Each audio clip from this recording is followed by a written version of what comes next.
рӯзи 26 апрели соли равон ба шаҳри турсунзода 21 нафар ҷавонон ташриф оварданд, ки меҳмононро намояндагони мақомоти иҷроияи ҳокимияти давлатии шаҳр ва ҳунармандони шӯъбаи фарҳанг пазироӣ намуданд.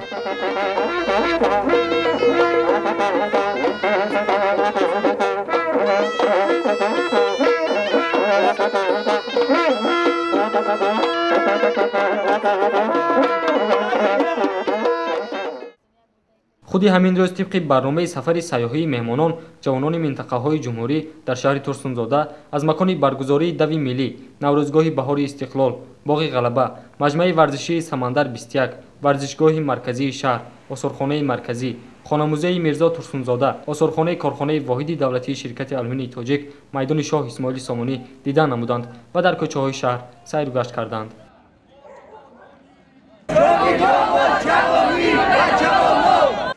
ҳукумати ҷумҳурии тоҷикистон таҳти сарварии президенти кишвар пешвои миллат муҳтарам Эмомалӣ Раҳмон таи солҳои охир барои муҳайё намудани шароитҳои мусоид барои ҷавонон аз тамоми имкониятҳо истифода мебарад. бо шарофати кӯшишу талошҳои сарвари давлат, сиёсати давлатии ҷавонон ба таври комил тарҳрезӣ шуда марҳила ба марҳила дар амал татбиқ мегардад. ин бахусус дар самти баланд бардоштани ҳисси ватанпарастиву худшиносии миллӣ, маърифату донишамӯзӣ, мусоидат ба рушди маҳорат ва малакаи ҷавонон, татбиқи сиёсати давлат вобаста ба таҳсил, омӯзиши забонҳои хориҷӣ, технологияи компютерӣ ва ихтисосу ҳунарҳои замонавӣ баралоэҳсос мегардад. бахшида ба 25 солаги корхонаи мо дар дохили корхонаи мо як сехи нав шуданд.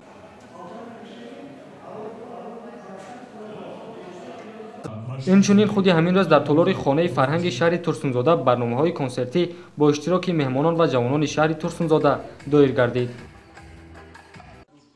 рӯзи 27 апрели соли ҷорӣ дар толори машваратии мақомоти иҷроияи ҳокимияти давлатии шаҳри турсунзода вохӯрии раиси шаҳр бо меҳмонон ҷавонони минтақаҳои ҷумҳурӣ ташкил карда шуд.